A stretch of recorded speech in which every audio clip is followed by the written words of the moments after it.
Hi, and welcome to the Free Your Spirit podcast. I'm your guide, Carole Frey, founder of Free Spirited Wanderer, a conscious wellness business of yoga retreats, lifestyle coaching, and yoga teacher mentorship. In this podcast, we explore conscious business, yoga on and off the mat, and general lifestyle. Our aim is to help you live a more fulfilling and purposeful life.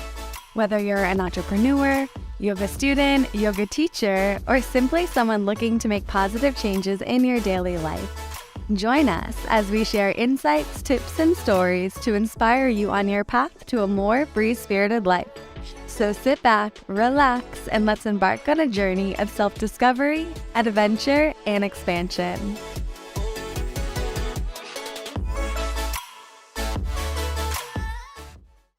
Hello, everybody, and welcome back to the Free Your Spirit podcast. I'm your host, Carole Frey. I hope all of you are doing amazing today, wherever you are in the world, and thank you so much for tuning in and for choosing to spend your time with us today. So this week's episode is on living in the moment. And, I think this is a very important topic. I think it's something that we're all interested in, probably all seeking. And so the reason I, have been wanting to do this episode and talk about this is because a few months ago, my teacher said something that just really hit home, and it has stuck with me for so long. So I do this Ashtanga Mysore every single morning, or 5 days a week I do this practice in Charlotte. And this Mysore style is a self-guided class. So you learn the Ashtanga yoga sequence, and then you have a teacher that is holding space, giving assist, reminding you if you forgot the sequence, all of these things. And we always start with an opening mantra with chanting. So after our teacher finishes the chant and after we all finish, she usually will share some piece of wisdom that has been on her heart, or just something that she would like us to know for our practice that day. And I am very fortunate to have a teacher that just always says something so profound. I mean, I've learned so much from her over the years, and she'll be on this podcast very soon, so I can't wait to introduce you guys to her. But it's funny because what she said this time was so basic, and out of all the incredible things that she has said, this is the one thing that has stuck with me, and the main thing. And what she said was, when you live in the moment, life is simple. And when you don't live in the moment, life is not so simple. And again, I just laughed to myself at how basic this is, right? It's obvious when you think about it. But the timing that she said it just hit home. And it has stuck with me so much that it has been something that I write in my sadhana journal every single morning. It's something that I want to read, I want to look at. I'm keeping it in the forefront of my mind all the time. And, I kind of mentioned to my teacher even more recently about how much that statement has stuck with me, and she laughed as well. And, I really got to thinking, why? Why does this feel so important to me? Why is this so profound in my life right now?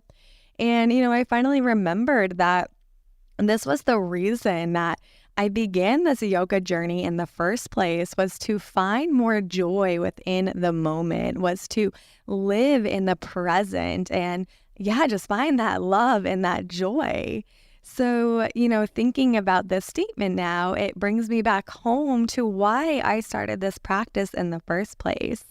And, by having this remembrance of really why I'm here today, it enabled me to look at my life and see, okay, am I cultivating what I want in my life? Am I cultivating this presence? Am I truly trying to live in the moment and feel that joy in the moment?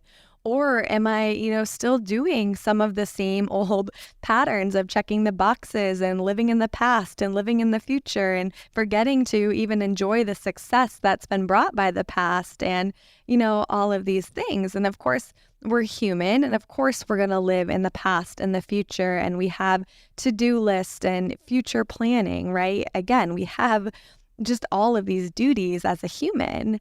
But it is something to remind ourselves of, really the whole point of life is to find this joy.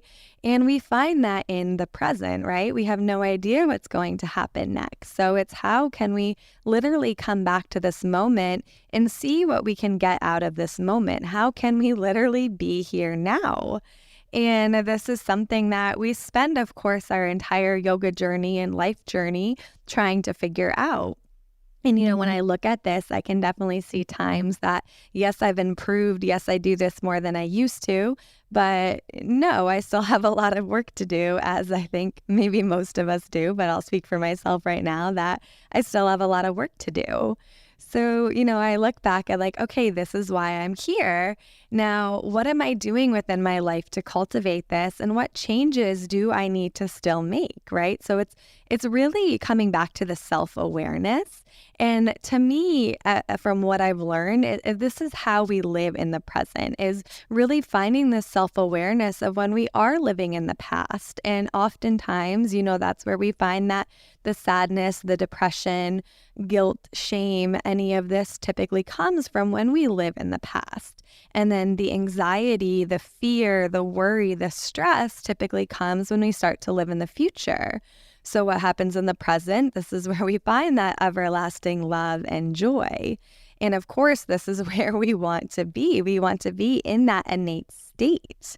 So these are, and this is where our yoga practice, of course, comes into play. This is where the physical yoga practice, the meditation, breathing, mantra, all of these things help us to practice this focus, this concentration, to get into these meditative states, to really find that bliss.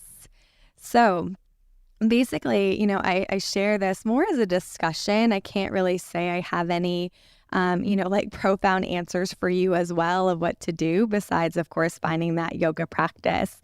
But I really wanted to just, talk about this as maybe food for thought or just to get you thinking as well. And, so again, we come back to this self-awareness, and this is something that I really have cultivated from my yoga practice. And before I even found yoga, I did a lot of Buddhist philosophy study, which is where I really learned about self-awareness, and I learned about living in the present. I didn't even know that, when I was 17 and I learned that there was an entire philosophy around living in the moment and finding joy in the moment. And that felt like such a foreign concept to me. I was like, whoa, whoa, whoa, but I have things to stress about, things to worry about. What do you mean? How do I do this? And that's why I'm here today, was because of that pain I felt of not knowing how to be present, of not knowing how to be where I was at the time. I always thought the grass was greener on the other side, and I was always trying to get to the other side. And I eventually realized that the more I tried to get to the other side, really, the further away I got from it, right? Because I was constantly chasing something.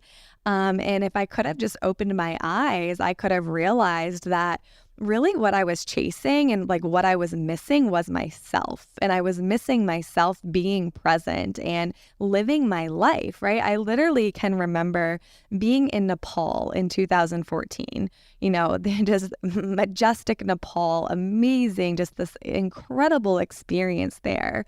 And when I was there, my now husband, Scott, he was my boyfriend at the time, we didn't have a place to live yet when we moved back home.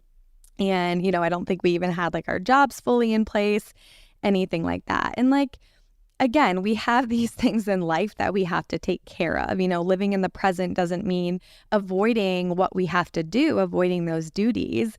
But, so I found myself in Nepal, worrying about where we were going to live and finding this place and finding this work, even though when we came home, I knew I had this month or so to kind of figure it out.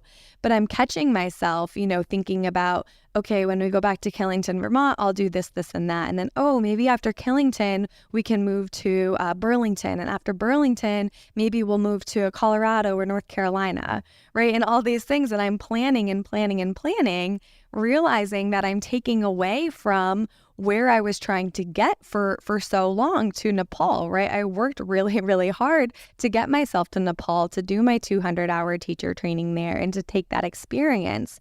And by not living in the moment by not, experiencing that to the fullest that I could. And by thinking about what I was going to do when I got back home, it was to me like a disservice of all of the work I did to get to Nepal, right? So it was just like, for me, if I want to honor myself and honor all of the work I did, I need to do that by being present, by celebrating where I am, and by leaning into where I am right now. So, and that was just something that really, really hit me, was just that feeling of the grass is greener on the other side, of always trying to get to where I wasn't. And that felt like this crazy pull, this struggle. It brought me this pain, and I didn't want to feel that way anymore. So I kept with the yoga practice and kept studying this and working on this. And again, it's still something I actively work on today, but remembering to come back to, like, yes, living in the moment, and life is simple. Life is joyful. Life is love. So, coming back to the self-awareness of this, of when we catch ourselves, somewhere else, it's simply that act of bringing ourselves back. And again, I caught myself doing this again recently. My husband, Scott, was in Scotland on a golf trip, and I had, a few days to myself, and I was really excited just from all the retreats and travel, and we had family visiting, and I was really excited to have some time to myself. And, I was trying to figure out what I wanted to do on the weekend. Of course, all the millions of options that came up. And I decided to go to the pool and read my book and just get out in the sun. And, I'm sitting there and I'm reading for a little while. And then I just decide to put the book down and close my eyes and just kind of think or drift off or whatever. And I started catching myself planning the rest of my day.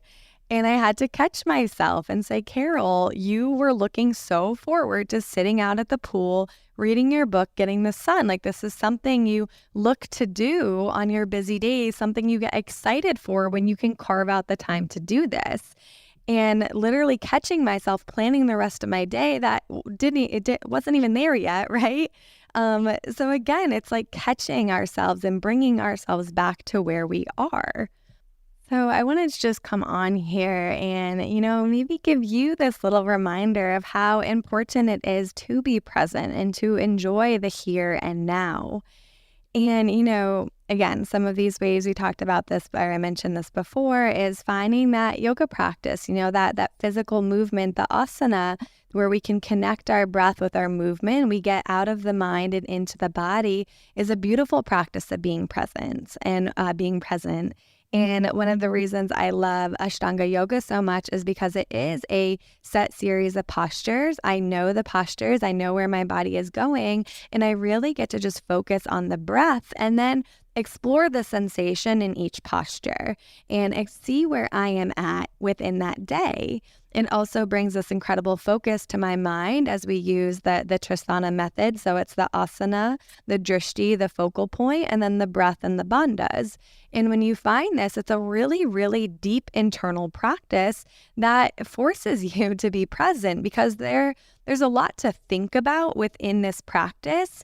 And if you start thinking about other things, right, we lose the bandhas, right? We lose those energy locks. We lose the breath. Maybe we start to forget where we are within the sequence. Or perhaps we fall out of a posture. I've done that before too. Or, if you think about, if you're practicing a challenging posture, right, crow pose, bakasana, and you start thinking about dinner, you're probably going to fall out of the posture because you've lost the focus on the body mechanics, the breath, the bandhas, all of that, right? So for me, that's why I love Ashtanga and love some of those, sometimes that physically demanding practice, because I basically have to be present, right? It demands me to be in the moment. And from the moment there, afterwards, when I have that Shavasana, I get to integrate all of that. I get to be with that, allow it to sink into my being. So it's finding the presence within the practice and then kind of surrendering and letting go in that Shavasana and allowing all of that work just to come within. And same thing with the meditation. This is really a practice of focusing the mind.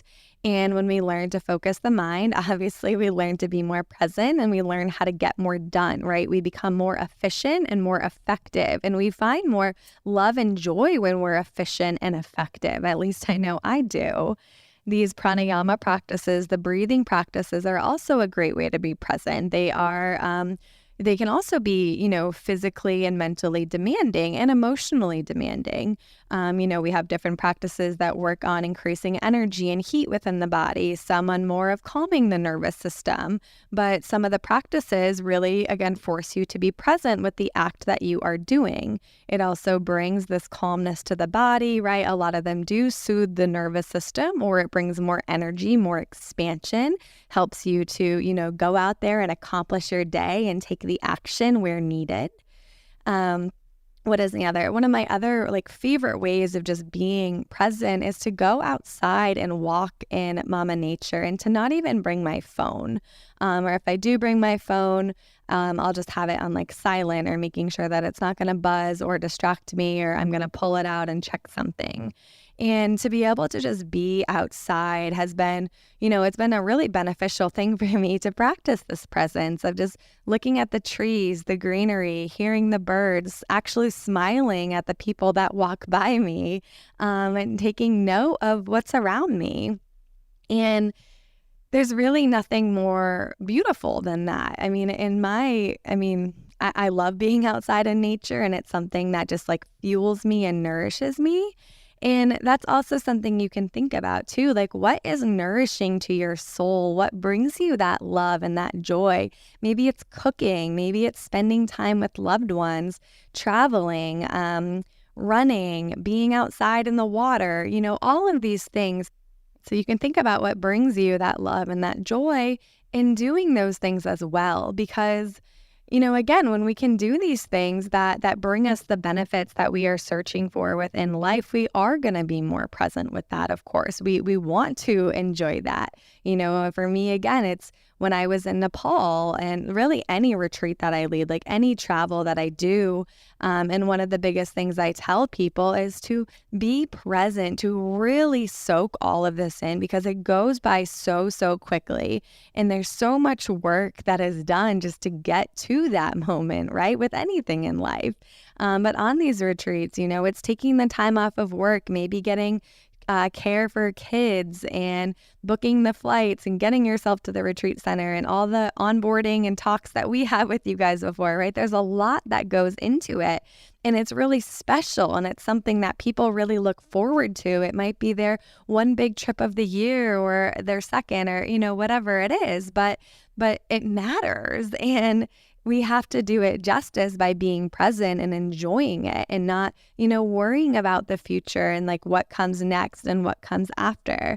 And again, that doesn't mean that we, disregard the duties that we have. And of course, there is some future planning that needs to be done. But it's just checking in with ourselves of, okay, where are we pulling ourselves away from reality as it currently is? Where are we pulling ourselves away from this present? And how can we find the self-awareness to bring ourselves back? Another practice that I love, especially when my mind is wandering, or if I'm feeling that stress and that anxiety that can come from not knowing what's going to happen in the future, I come back to a mantra. So this is a chant, a prayer, and I typically do mine in Sanskrit, but you can also have something that you do in English. But I come back to this mantra and I repeat this over and over and over again. And as I repeat this, my body, my mind starts to anchor into really the feeling that mantra brings me. It brings me to this calmness, to this ease, this state of faith and trust, of letting go. It really moves me into that feminine form. And it feels really good, and it takes me away from the stress and the anxiety of the things I cannot control, or of, sometimes I make up stories of, oh my gosh, what if this happened, and how would I react? Would I have to do this? And I'm like, why am I planning something that hasn't even happened, planning a response to something that hasn't even happened, right? So again, for me, I have to notice, what are the stories that are pulling me away from the joy that I can experience right now? And all of this, it's a practice, right? It's a learning lesson. It's something we do over and over and over. And really, it's a muscle we have to strengthen, right? It's a muscle of, okay, come back to the present. And what do I need to do to come back to the present and find that simplicity? And another thing I'll say, as humans, we really do tend to overcomplicate things. And I know I do this with a lot of areas of my life. And I think about this, how often it would feel to have this simplicity. And it really helps me like take note of my life and like, what are some of the things that feel complicated that I can let go of and move into some more ease and more simplicity. And another thing I'll say is, as humans, we tend to overcomplicate a lot of things within our life. And I often think of, how much nicer this would feel to have more simplicity, right? So I can look at my life and say, what feels complicated right now? What am I making more complicated? How am I contributing to that? And what can I kind of let go of or surrender to come back to that simplicity? So I think that's also another practice of letting go of some of the complications in life to find more simplicity, which then allows us to be more present and to enjoy that state right there. So coming back to this, living in the moment and life is simple. This is something that we start to practice with the self-awareness. To me, that is the number one thing that we find is just noticing when we are living outside of our truth and, again, living in the past or the future. So it's finding that self-awareness. And within that self-awareness, next it's, okay, what tool will bring me back to the present? What tool can help me to really feel into this right now? And again, maybe that is finding the mantra. And for me, that might be my number one recommendation if you're looking for something, is to find a mantra, something that is, that will help you cultivate an intention and really refocus your energy in the direction you would like to go. And again, these mantras also help us move into the parasympathetic nervous system, which is that rest and that digest. And it really helps us to find these feelings of calmness, at ease, trust, faith. So finding that mantra would be my first recommendation. Or again, maybe it's something else to refocus your energy. If it's just getting outside, it can be literally just pausing where you are and just like leaning into those five senses, right? Noticing some of the smells, any taste, touch, sights, just noticing your surroundings and coming back to the present that way. And then I would start to take note of, okay, what are the feelings that come from this? And one of the things I always talk about then with really anything that we're trying to cultivate is anchoring into those feelings and create a memory in your body of what that feeling is like. Typically when we start to become more at ease, we might notice the tension in our body dissipate, the shoulders might relax, the breath gets a little deeper, a little freer, maybe even the back starts to feel more open and less tense, right? Or particular areas that you might notice that you hold a lot of tension. So for me, it's really anchoring into that feeling of, okay, when I, just sit at my desk and pause and I come back to the present by noticing my surroundings or any, touch or sights or smells, okay, what then is that result? And again, if it's that ease, okay, how can I remember what that feels like in my body? And how can I want to come back to this, right? Because it's like these feelings that we want to continue to find again, that we're continuing, really that we're searching for, right? And this is like what that present is. We're searching for something and we're searching and we're searching and we're searching. And we have to remember that what we're seeking is inside of us, right? And what we're seeking is found in the present. And it's really found in the stillness and the silence as well. This is why we say, this is where the magic lives, is in the stillness and the silence. This is where your inner teacher, your inner wisdom can come through. This is where you can pray and ask for something within your life and then meditate or sit in that quiet to receive the answer. And then from there, we learn how to take the action to move forward. So the stillness and the silence is really like this key to life. And just like we're talking about, this presence is this key. It's what we're searching for. So again, finding these tools that can help you be more present and come back to the moment is really important. And again, touching on, the things we have to do, unloading the dishes, cooking, working, a lot of these things we can make enjoyable. We can make a meditative experience, or it's using some of those tools, from meditation, we build more focus, allowing myself to focus on my work, to really be immersed within my work, to get this done, and then to move on to the next thing, right? We're really not meant to multitask either. So with this, it's really finding these practices that work best for you, finding the things that can bring you back to the present, anchoring into those feelings, into the results, the benefits, and just constant reminder, right? And this is what this yoga practice is. This is what life is it's really these constant reminders that we have to give ourselves. And yes, it gets a little bit easier and it might become a little bit more natural, but it's still hard. I've been doing Ashtanga since 2017, and waking up at 5 a.m. is still not the first thing I want to do every day. And driving half an hour to the studio to then practice for an hour and a half, 2 hours very intensely isn't something I necessarily want to do, but it's something that I know benefits me within my life. So it's that constant reminder and constantly anchoring into the results I feel from the practice, the benefits, the life that I've been able to live and cultivate from that practice. So these constant reminders are really, really important, and it's continuing to create that pattern, the consistency, doing it over and over again. So that muscle you're strengthening is that reminder, okay, come back to the present. We don't need to stress about this right now or make up a story of something that hasn't existed and how we're going to react then, right? So we notice these things and pull ourselves back to the present. So yeah, that is what I would like to leave you with. And, the last thing I will say, so I mentioned in the beginning about how this statement, this sentence was so profound to me, and something that, I started writing down every day. And then it really, encouraged me to look into my life to see where this came from.